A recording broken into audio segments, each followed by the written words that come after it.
Hey everyone, welcome back to Follow Mid's Gin Up This Survival series. We'll be tackling the All Hallows Eve Quest to unlock the Decapitalist Power Armor Helmet, the Felt Hat, several Halloween Settlement Workshop items, and uncover points of interest around the Harbormaster Hotel. The All Hallows Eve Quest starts us off by listening to a mysterious signal in our Pip-Boy. The signal is sometimes bugged and it won't advance the quest. If this is happening to you as well, you can just head on to the Harbormaster Hotel to continue. Throw in a birdie bird grenade and fly towards the castle. The safest point of entry is from the water since the hotel is right by the coast. That way you avoid most of the high level enemies in downtown Boston. If you bring in power armor, then I suggest walking from the railroad HQ and staying by the coastline. Head on inside and take the door on the left. If we didn't listen to the mysterious signal, it'll say that we failed the objective, but just ignore it and carry on. There's not much in the lobby area other than a locked door that we will access at the end of the quest and the lobby terminal entries. J-Pratt was an initiate of the New England Technocrat Society. He mentions there's a new AI system installed in their terminal that handles most of his tasks, essentially taking over his job. They got a big Halloween party for members only, and he resents everyone for treating him like an errand boy and not allowing him in the party. So he's stuck in the lobby with nothing to do, but he has full access to the AI system and he suspiciously mentions that the AI has a special sequence of events. We'll be met with a thick fog as soon as we walk inside the main room. It doesn't do much damage and it's mostly visually impairing. There's several members of the New England Technocrat Society, now all turned into ghouls. Mr. Went, now a glowing ghoul, will always be legendary, so try to take him down before he mutates.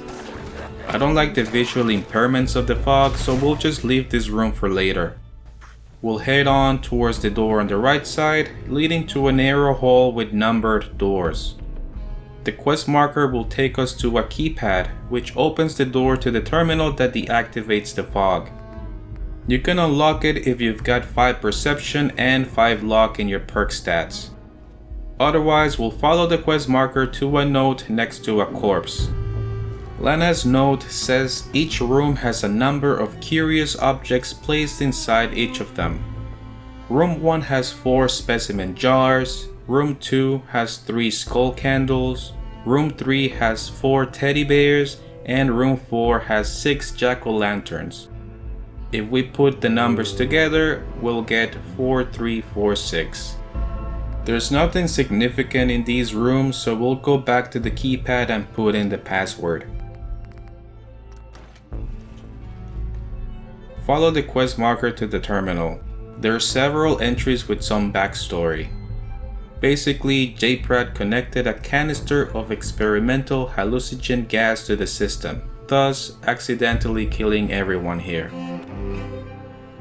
Select System Controls, disable the AI control system, and unlock the safe. Loot the Picket Fences Issue number 13 Halloween Special. We're now able to build Halloween settlement decorations. And that'll complete the Hallows Eve quest. There are several more items in the room, like the Decapitalist note and the 2 Decapitalist unfinished helmets. Don't forget the save we opened earlier through the terminal too. And lastly, there's a power armor frame with a Decapitalist helmet attached to it. On our way out, a Protectron will come after us. Now we can go back to the main room and loot in peace without that annoying fog. Loot Mr. Went for a random legendary weapon and Mrs. Pennyworth for the unique felt hat. The other ghouls will have jack-o'-lantern masks and minor loot. We'll also come across a couple of random settler corpses. There are several alcoholic beverages in these crates, on the counters and under the counters too. The washrooms will have several glowing fungus and a first aid kit. We can backtrack to the lobby area, and now we can access the door that was locked earlier before deactivating the AI system. It has some first aid kits and minor loot as well. Before leaving, I highly recommend clearing the rest of the Harbormaster Hotel. It's got several high valued items you don't want to miss. We'll take the elevator up to the 6th floor. Hiding behind an advanced locked door is room 61. It's got a very unique and sad scene of an elderly woman reading a book to a bunch of stuffies. There's a bunch of valuable materials here if you don't mind desecrating the dead. We'll then head on to the waterfront. There's several high-level raiders, some legendary. These raiders have set up a bar stand on the corner with pre-war food, chems, Nuka-Colas, and an assortment of drinks. But most importantly of all is the rare XL chem under the counter and pint glasses. The pint glasses aren't unique items per se, but there's only a handful of locations that have them. We'll find additional chems and valuable items on this table too. Alright, so now we can get out of here and try out the new power armor helmet and the settlement items. I wanted to try the Decapitalist helmet first.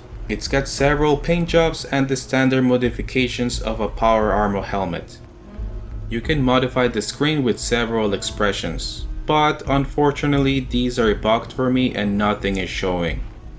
I tried restarting the game, and even with my other characters is doing the same. The base game already has several Halloween themed decorations across the Commonwealth, but none accessible for settlement building, so it's nice to finally have some. It's nothing overly crazy, but the specimen jars are very cool and something I see myself using for future settlement builds. What do you guys think of these? Let me know in the comments. Don't forget to like and subscribe if you've enjoyed the series. Thanks for watching, I'll see you all on the next one.